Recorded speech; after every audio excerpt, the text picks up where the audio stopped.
Hey everyone, and welcome to Developer Tea. My name is Jonathan Cottrell, and in today's episode, I'm interviewing Laurence Bradford. Laurence is the creator of Learn to Code with Me. That's learntocodewith.me if you want to go and visit the website. She has a blog. She has a lot of awesome guides, introductions to things like what is the internet. If you've ever wanted to explain that to someone who is a non-developer friend of yours, it's a really great guide.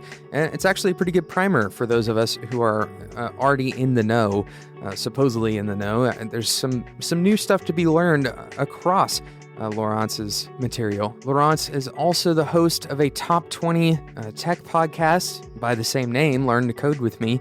And she talks with other developers about how learning to code has created mobility in their careers and has given them the opportunity to be entrepreneurial and do new and exciting things that they couldn't do before they learned how to code. So we're going to talk about some of that stuff today. We're going to talk about Laurence's personal brand, her perspective on branding. Laurence also is a contributor to Forbes. We're going to talk about what it means to be a contributor to a site like Forbes and how we, as other developers, may go about doing something kind of like that. So I'm really excited to have Laurence on the show. Let's get straight to the interview with Laurence Bradford. Laurence, welcome to the show. Thank you so much for having me. I'm really excited to have you on the show. I think a lot of people probably already know about you because the people who are listening to this show are frequenting iTunes. And they're looking at podcasts for developers in the technology section. iTunes, by the way, they removed the subcategories, but even still, in the technology section, your podcast has been consistently near the top for quite a while now. Well, thank you. That means so much. And for everyone listening and how, I've just blown away. And I've heard of your show as well, and I'm excited to come on. Yeah, it's really, really exciting because the whole point of your show is to talk about learning how to code. And that's such an important thing that we talk about on this show. And we talk not just about learning how to code, but learning in general, right? And this constant idea that learning is important for our entire lives. Like we don't need to just start learning, and then stop whenever we've finished whatever the thing is that we want to learn. We need to have this continuous learning mindset. And actually, when we were talking over email, you mentioned that you are picking up a course in the evenings. Is that correct? Yep. I just started the course last week, and it's 8 weeks long. And it meets twice a week, so Tuesday and Thursdays from 6:30 to 9 after work. That's really cool. I think a lot of people will be able to identify with that 6:30 to 9 learning schedule that they have as a result of also having a job and being an adult. It's a really interesting thing that happens when you become an adult, right? Yes. Oh my goodness. I was actually just saying to someone before, because I had my own another podcast interview before for my own show, and I was like, I kind of feel like I'm like a crazy person or something, just because I have the I have a full-time job, I have the podcast, I have a blog still, all these other things, and then I decide to take a course twice a week. It's only for from 6:30 to 9 p.m. at night, but when you've all these other things going on in your life, it's hard to make time. But I am really happy that I decided to take it because it's been a bit since I've been in like a classroom environment, learning with other people around me. It is a really unique environment to be in. I think a lot of people actually who are in a learning stage of life, in particular if you are college age, or especially if you're like a high schooler that's graduating and trying to decide if you want to go into formalized learning environment or not, a lot of people look over the value of that face-to-face communication and the time that you get to spend with other students. I do think it has a pretty significant amount of value. It's not the only way to learn. Certainly, there are brand new ways to learn popping up all around us as technology progresses in the learning space. But there is a value to being in person and learning in person that can't quite be 100% emulated in an online classroom. Yeah, 100%. And again, I'm only 2 classes in, so I don't want to like jinx myself or get a little too ahead of myself. Have to see how the next 7 weeks play out. But so far, probably like my favorite thing about the course is the people that are in it. So it is, a part-time course. It's 6:30 to 9 p.m. at night. And everyone there is like a professional, right? And they're all in tech and they're all looking to sort of, level up their career. So it's this kind of like mindset of the student that I really enjoy. And everyone so far I've definitely gone along with. And I also really like the instructor. The instructor has lots of experience in the field.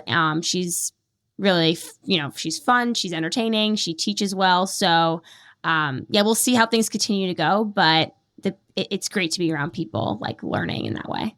Sure. So what is the actual, what is the course actually titled, if you don't mind me asking? So it's product management. I think it may be something like intro to product management or maybe even just product management. And it's interesting because there's not a lot of product management courses out there. There's a few that are like tied to certifications and they kind of seem a little old school, like the websites at least. And then, and there's some programs like there's like, for instance, like an MBA product management program, I believe at like NYU or something, which is obviously like a huge commitment. There was another one that looked interesting. It was in Silicon Valley. It was at UC Berkeley, I believe. And it was like it was like an intensive, like week-long thing, but it was very expensive. And then here, and I'm based in New York, there were two pretty solid options. One at General Assembly, product management course, and then another at I guess it's kind of like a coding boot camp, but it's called Product School. It's just for product management. So I decided to go with that one after some research, and it's been fun. That's awesome. So I do want to back up because I think I got ahead of myself and jumped in and talked about this ongoing learning. But I want to back up and get a little bit of your story, kind of where you came from, what your initial interests were. I know.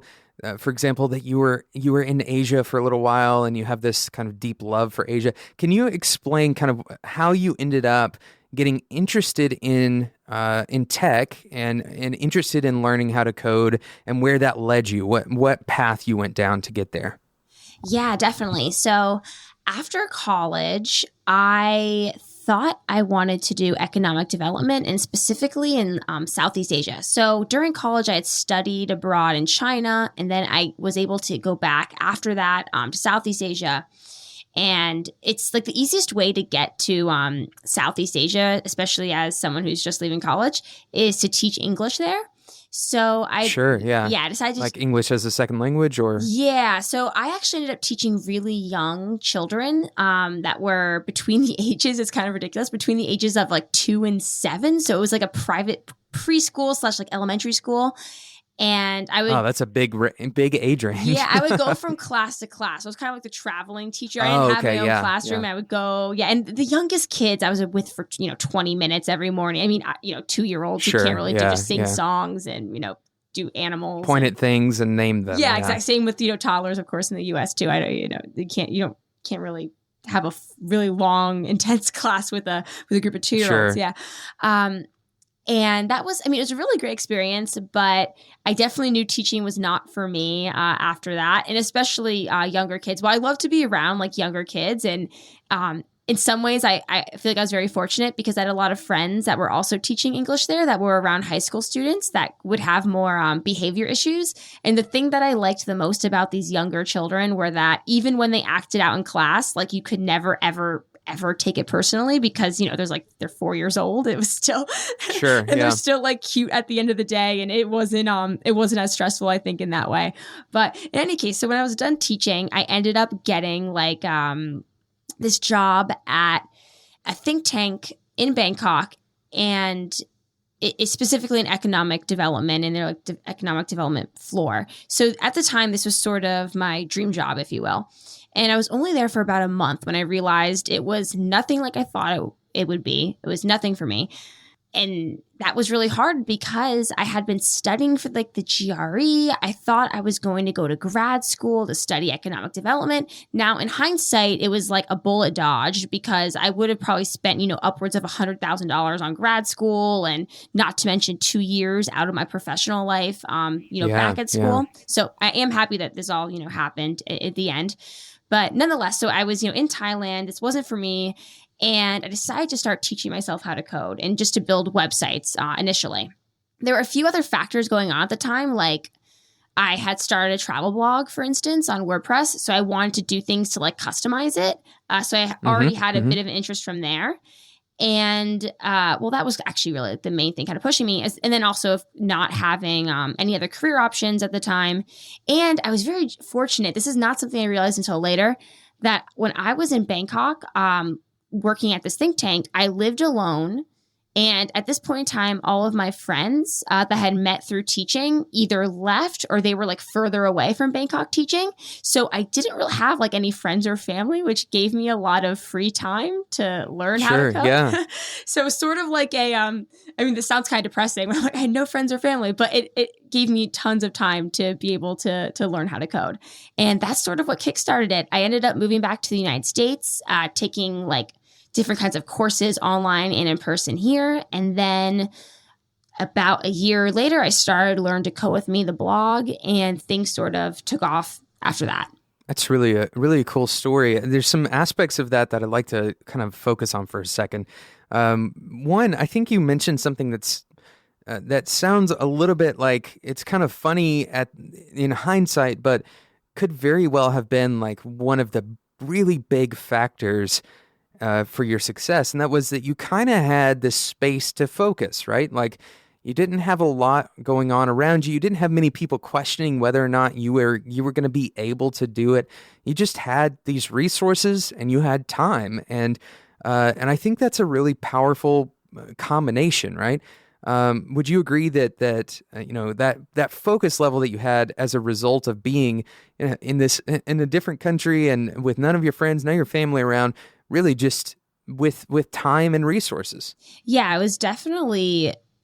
I mean, I'm not saying maybe I wouldn't have learned at all otherwise, but it was definitely a great way to start learning because I was still in Thailand for 2 months before I came back to the United States. And I was, I did have this other job, but keep in mind the Thai work schedule is very different from the US. It was like the average work hours were like 10 to 4 every day in my office. Oh, wow. Yeah.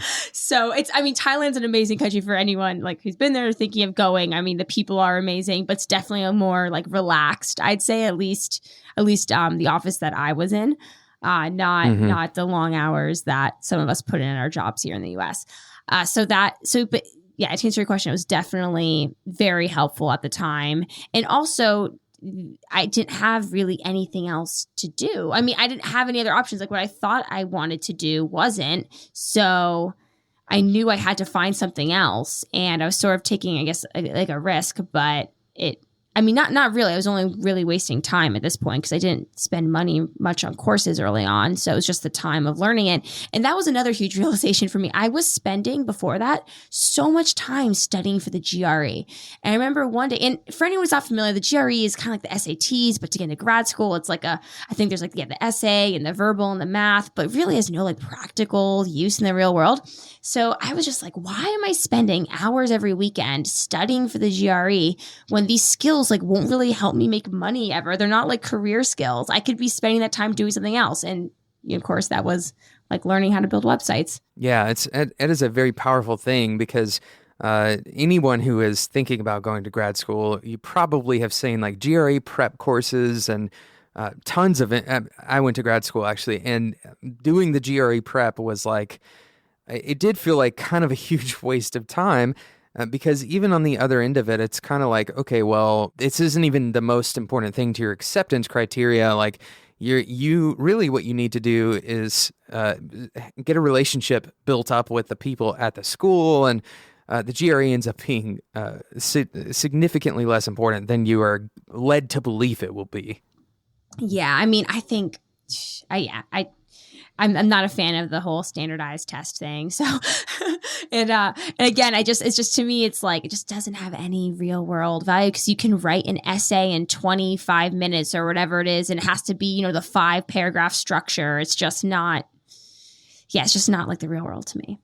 So, Laurence, you are, everything you say and everything that you've created up until this point, looking at it as a developer, kind of analyzing what you're doing with this information that you're learning and the trajectory of your career and all that stuff, you are kind of the picture of the new developer. I'm going to coin a term, capital N, new developer. And it's the kind of person who isn't necessarily gunning after an engineering career like for now to retirement. We were talking right before the show, and you mentioned, I'm not really doing a lot of coding right this second. I'm interested in other things. I'm using code to inform me, but not necessarily is that like the end goal in mind. And I think a lot of students, a lot of people who are learning how to code, they're doing it as kind of a means to an end. Would you agree that there is kind of this new type of developer that is emerging as a result of this?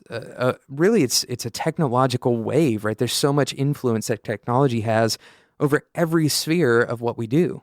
Yeah, I really like that term, new developer. Yes, definitely. It's funny because when I started the site, like when I started learning to code with me, and mind you, I had been learning for about a year before this, a bit on and off early on, and even like 6 months or maybe even more than that after starting the blog, my plan was to become like a junior developer. Like that was sort of my end goal, and then progress from there, of course. But that was like my immediate goal. It took me a bit to realize that. And I was doing these projects. So I was doing like freelance work, and sometimes it was maybe for even like 30 hours a week. So it was maybe a bit closer to a full-time job where I was like assisting more senior developers. So it was kind of like a junior developer in a sense. And I realized I didn't like coding all day. So I was like, oh my goodness, I've just, I just have all these other interests. So I love to write, now I have the podcast, I love to like go out and meet people. And not to say that if you're a developer, you're never going to get to do these things. But most developers' jobs, it's like maybe 80%, writing code or doing something pertaining to like touching the code base. And I was like, okay, that is fun. I do like certain aspects of it, but I don't want it to play that big of a part in my day to day. And still, I'm very passionate about encouraging others to gain technical skills because I do think it's super valuable and can be helpful in a range of careers. But it just, after a bit, became clear it wasn't for me. So that was definitely kind of like an evolution. I still feel the same way that it's not for me. And I've known this now maybe for like 2 years or something. But yeah, no, I love that term. And I do think that even, so many people, and I misbelieved this early on. I thought like if I learned how to code, like I had to become like a software engineer. Like there was no other options. Like that was the only thing. Like I'm learning to code. I'm going to do it full time, this and that. But that's so far from the reality because like coding or just tech skills in general, depending on what you're doing, has so many real world applications, right? So you think of like marketing, like digital marketing or growth hacking, whatever you want to call it. There's such a need to know just for that, whether you're like building landing pages, doing A/B tests, doing, like running SQL queries or doing other stuff with like data analysis, like coding can come into play. And that's just one job, right? Because there's user experience, there's different kinds of design roles, even like customer care. And this is something, or customer support, we call customer care at my company. There are people on the team who, because they're troubleshooting, helping users. So knowing how to code helps them help users, right? So anyway, absolutely. Went on a little bit of a tangent. But yeah, learning tech skills has so much like real world value. It's insane. Today's episode of Developer Tea is sponsored by Dolby.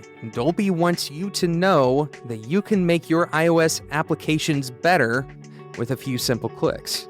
Now, how does that happen? Well, effectively, what you're probably missing out on is user research that says audio is much more important than you thought it was.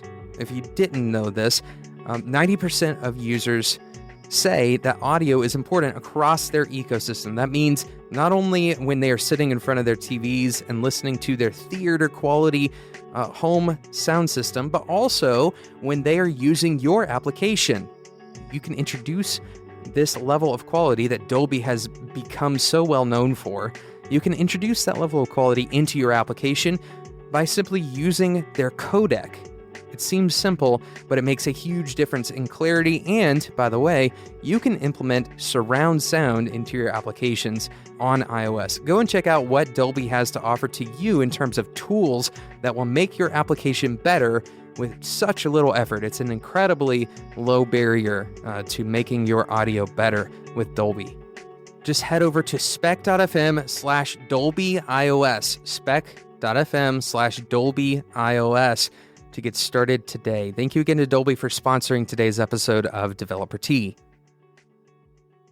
I've been doing a lot of studying on guilt and shame and how it functions in our culture.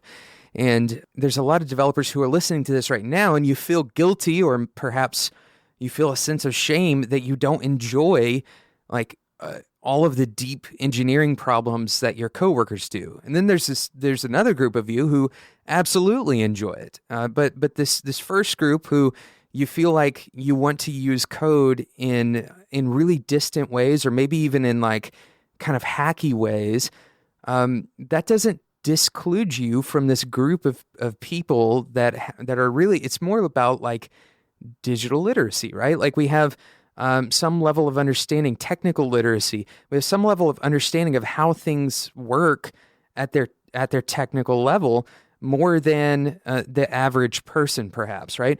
And that doesn't necessarily mean that your entire career has to be wrapped up in you utilizing that particular section of knowledge.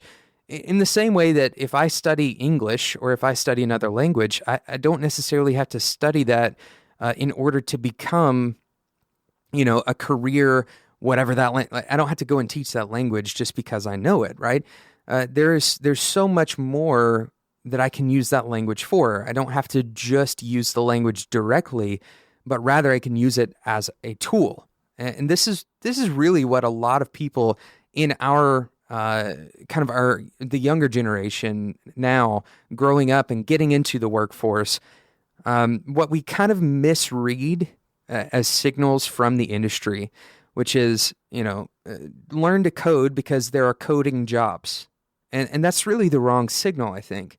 And the question of whether or not designers should learn to code, I think, that first of all, it's an old question. We don't need to rehash it 5 more times, but really adding more context to that, I don't think that the real debate is, should designers learn to code? It's what kind of value does learning to code add? Because very few of us long term, and I'm going to hand the mic over to you in a second. I'm really passionate about this subject. Very few of us long term will actually be doing what we're doing today. Almost none of us are going to be doing the practical work that we are doing today as developers. Yeah, definitely. And I think, I liked how you position that with the value that learning to code could bring you as a designer, or something else in your career. And as you said, using programming as a tool instead of you have to learn the language, you have to use it all the time and so forth. But just to circle back real quick to when you mentioned guilt and shame a bit ago. When I first sort of had this realization that I wanted to switch gears and not become a full-time, full stack developer or whatever, I think those were my initial plans early on. I felt very I felt tons of guilt and shame, and I had only been learning for a year and a half maybe at that point. So I wasn't even, it wasn't I had tons of skin in the game or something. But the reason for me, a big reason for me was because I had been telling my friends and my family, and I had this blog all about it. And I was oh man, now I realize this isn't something I totally want to do. I am passionate about helping others gain tech skills because I do believe it's going to make a huge difference in people's careers and just lives overall. I mean, it certainly has for me. And at first, I kind of kept it a secret for a few months, and then eventually maybe began telling more people. And then now I'm definitely if someone asks me, I'm oh no, I'm taking a product management course now, right, I'm much more interested in user experience design, and usability and things like that. And I still love to write, and I write all the time. So I'm very fortunate that my current situation, my current full-time job, and then the things I have on the side allow me to flex all these different skills, and I get to do all these things that I enjoy. Yeah. Again, I see this as kind of, in many ways, a picture of the future workforce. A lot of what you have outlined as things that you value, and the multidisciplinary career. This is something that I've been doing some thinking over the weekend along the lines of guilt and shame. There's a ton of these articles about the millennial generation. And I don't like to focus on this discussion because there's so many opinions And a lot of them are, based on a particular set of research, and then it can almost get political in terms of how heated the discussion gets. But I've done a little bit of research on this topic, and the future of our careers, the future of the workforce for millennials. Part of the reason it's so uncertain is because, just 20 years ago, the number of job titles that you could hold was exponentially smaller, right? Like we have such a wide open field of possibility that never even existed, even in our childhood. That short ago, some of these titles didn't even exist. There's brand new titles, and they're actually being recycled and removed and replaced each and every day. We're seeing, brand new titles get added to the job sphere. And when I say titles, I don't mean actual literal titles, but I mean vocations, like full on career paths that are brand new, that haven't even existed for longer than a few years. People are building their entire careers around these brand new job paths. So as a result of that, we're inundated with choice, right? And we have all of these things laid out in front of us, and it's very difficult to choose something with that many possibilities. We have a major fear that we're going to choose the wrong thing. We have a major fear that we're going to miss out in some way. And so, Laurence, I feel like you are, a good word for it would be brave, right? Because you're willing to accept the fact that learning to code doesn't necessarily hold you in your career, that your career is going to be varied. There's going to be a lot of variety in the careers of our future. Oh, well, thank you so much for saying that. But yeah, no, I completely agree that, so you were saying with, there's new types of jobs emerging every single day, and it's always evolving, and now people are switching jobs more than they ever have before. I know, like, when I just, if I'm out and I meet someone and I hear that they've been at their job for like over 3 years, even, like, unless it's their own company or something, that's a bit different. But if they've been working for a company for like over 3 years or 4 years, I'm like, whoa, you've been there for so long.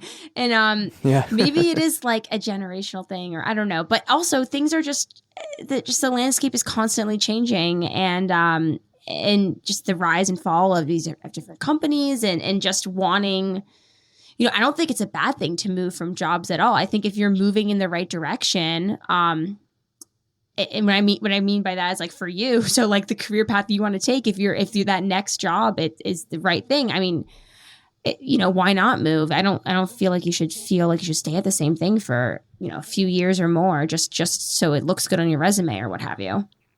Sure, yeah. And on the flip side, so I'm kind of the flip side of the story. When I got out of my master, and even before I finished my master's degree, I've been working for the same company for going on 7 years here very soon. Oh, wow. And it's quite a long time, right? But the reality for me is that the flexibility of my position and the flexibility of the work that I've done at this company, the mobility that I want to have in my career, I actually can have that without moving, right? So, like, for some people, the goal should be to find that mobility, regardless of if that means literally going to a new company. It doesn't really that's not like a for sure thing, right? It's very possible that you could go from one company to 5 new jobs in the next year and never quite find your place, if you want to call it that, but never really get that type of agility, mobility that you're looking for. Just because you're moving doesn't necessarily mean it's accomplishing that goal. And I think you just have to look at your options and really say, hey, like, what are my motivations for staying versus what are my motivations for leaving? Yeah, definitely. And before this, I never had like a quote unquote real full-time job. And I actually thought, if you would have told me around this time, maybe a little over a year ago, last year, that I would be, living in New York, I would have a full-time job, all of that, I would probably think you were lying, because I had been like consulting and freelancing and running my own, site and the podcast. And things overall were going very well. But I just got to a point, especially in, I think it was maybe like April 2016, where I just wanted to change a pace. Like I never had a real full-time job, at least in the US. And I just wanted that experience. I wanted to be around people like in an office. And I sort of went about it and got this job in New York and was able to move, and it's been awesome. But yeah, so I don't have a ton of like full-time experience to compare it all to, at least as far as switching jobs go. But I think it's a very, personal thing. And when you mention like mobility and like how, if you're happy at your job, you shouldn't leave. And if you feel like you're progressing and moving in the direction you want to, it definitely makes sense to stay. Yeah, I think so. The studies that I've mentioned, they talk about this, like what makes a millennial happy, for example. And a lot of them end up talking about purpose, our drive for purpose. And we are, as a generation, millennials specifically, are known for seeking purpose in their work, and they want to find purpose in their work. And a lot of times, what ends up practically happening is we haven't really defined what that means exactly. Like it's kind of a nebulous, mysterious thing that we're seeking after, almost as like a meta purpose. Like our purpose is to seek purpose. And that can lead us down like this never-ending path where every day our job feels more okay than it feels good, right? And we're discontent based on a value set rather than discontent based on some objective thing that's happening at your job. And so I think the challenge is, from Laurence's perspective, you're actually going in and trying these things out, and you're realizing, hey, this isn't what I expected it would be. Let me try this other thing. Versus, going in and trying something out that you're not really objectively identifying why you don't like it, right? I think that's a really important thing, because on the show I talk about what it means to be loyal in a workspace that. So often people are always taking the next opportunity, and very much so for developers, maybe more than other careers. I'm not really certain about that. But we take opportunities that are upgrades in pay faster than we take opportunities that are achieving that underlying goal of purpose, possibly. And I think that's something to look at and try to decide, hey, how do I fit this in? How do I fit my values in an industry that is really tumultuous? And tomorrow I could get an offer that doubles my salary all of a sudden. Yeah, it's difficult. I definitely think you're right. I'm not sure about the numbers on it, but how people in tech, especially software engineers and other people with like lucrative tech skills, well, like data or data analysis, the opportunity to move around more it's definitely more prevalent. And as you said, taking upgrades in pay instead of really thinking about if like the company's the right fit for you, or maybe the job overall, or whatever it is. Before, or when I was searching for jobs, I thought a lot about the company and that being a good fit for me, and like what the environment could be like. Probably more than first-time job seekers do, because that was really my first time ever really seriously thinking of first-time jobs. But the way I sort of thought of it was like, I'm interviewing them just as much, maybe even more than they're interviewing me. And I say maybe even more because in my situation, I was very particular about like where I wanted to work, like the kinds of companies. So I only wanted to work at something with like that related to like ed tech or online education. So I've always been very interested in that. And through like the Learn to Code With Me blog, became more so interested in that. In any case, so everywhere I was looking, I would have to move to a new city, which I was completely fine with doing. But it's like, if I'm going to pick up my life and also my boyfriend's life as well, and, we're going to move, and the cats and and everything, right? It has to be, it definitely has to be a good fit. And I think, I know, because I talk to people all the time looking for jobs in tech, that they don't think at all about, or many people don't think about the company and the culture being a right fit for them. And it goes beyond, it goes way beyond that. It really depends on what you value, right? Because for some people, they may value, working from home or certain kinds of flexible schedules, while other people may value getting along with their not getting along, but almost like friendships outside of work. And then other people I know, maybe they kind of don't want those friendships outside of the work. They just want to be, strictly professional, go home, have their own life outside. So I think it just, depends on what you value. Yeah, 100%. I mean, if you're only looking for a job for like the professional specifics, like the numbers, then you're probably going to miss out on a major piece of what you should be evaluating. And I see the wrong way of doing this far too often. I see people's, their location on LinkedIn change every 3 months almost, and that's it is not something for me to judge from the outside looking in. But I also think that it's important that if you are going to make a decision for your career, that you're thinking about it enough so that you're willing to try, right? And that's such a again, I'm going to use the word nebulous again. That's a nebulous concept. What does it mean to try? And I think it has something to do with just this frequency of becoming discontented, right? And how often do we become so discontented that we pick up and jump into something new because we think it's going to fix the discontent?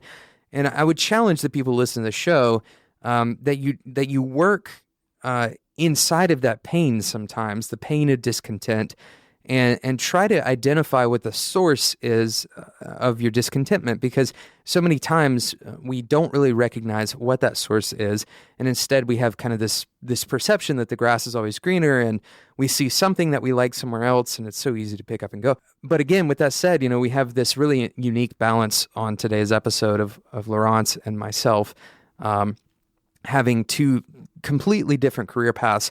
Laurence didn't go to onto her graduate school, but now is taking night classes, whereas I did go onto my graduate school and I don't take night classes currently. And we have different career choices, both leading us down unique paths, and everybody's going to have their unique path. Is kind of the point that I'm very long-windedly making. And look, we both have tech podcasts, though. Yeah, we have some kind of intersection there. It's kind of cool. Yeah, and when you were mentioning it was just overall like job satisfaction and salaries and whatnot, and I've heard this, and you maybe heard this study as well. But I think it's something like once a person is earning over $80,000, there's no real change in like your overall happiness. Like it's kind of like that point of once you're making a certain amount of money, like even if you made double that, it's not going to really impact your happiness. Sure, yeah. Money does increase happiness up to a certain point, and then it becomes more arbitrary and scorekeeping than it does like tangible change in your outlook. Yeah, exactly. And I do think that could vary depending on where you live, because of course standard of living can be different whether in the US or outside. But yeah, the point is New York versus Chattanooga, for example. Right. I mean, that's a great example. Or same with San Francisco is even more than New York. So yeah. But again, once you're making that certain threshold, it really doesn't impact then your overall happiness and what you, I don't know, just finding meaning in your job and all that stuff. And you said to do exactly what I think people should do, which is take some time and like really ponder. This should be, I say should, in my opinion, your work is so important. It's such a big part of your life. It takes up so much of your time, which is, one of life's only like completely flatlined resources. We can't renew our time. And if you're going to spend, 8 or 10 hours of your day doing something, then probably think about it, right? Like think a little bit about where you're going to be doing that thing a little bit before you jump in head first based off of, a salary number, for example. Yes, definitely. I mean, when you think of like the waking hours that you spend, especially if you're working like in an office, 8 to 10 hours a day, that's most of your waking hours, 5 days a week. It's like where you're spending most of your life. But I mean, that could be scary on one hand if you really don't like your job and you dread going there, to the office every day. But on the other hand, if you really enjoy your job and find it fulfilling, and you find, you're learning more from your coworkers and the other projects you're getting to work on, it could be an awesome way to spend, 8 to 10 hours. Maybe you even want to spend more than that a day. So it's definitely a big decision one's making. Thank you again for listening to today's episode of Developer Tea. Thank you to Laurence for joining me on today's episode. Don't forget to subscribe if you don't want to miss out on the second part of my interview with Laurence Bradford. Thank you again to today's sponsor, Dolby. If you are creating an iOS app and you haven't considered for longer than a minute what audio codec you're going to be using, you should absolutely consider Dolby's brand new tools for bringing the Dolby technology that you've come to know as theater quality audio. Bring that into your iOS app. Your users will absolutely appreciate that extra bit of work you did to make the audio that much better. Thank you again for listening to today's episode. If you're enjoying Developer Tea, make sure you go and leave us a review on iTunes. This is the best way to help other developers just like you find the show as they are browsing around for brand new podcasts. Don't forget to subscribe to Laurence's show, Learn to Code with Me. You can find that pretty much anywhere you find podcasts, particularly at the top of the technology section. She sits right up there at the top. So go and check out that show. Make sure you subscribe. Of course, all the links and the show notes for today's episode can be found at spec.fm. Thank you so much for listening. And until next time, enjoy your tea.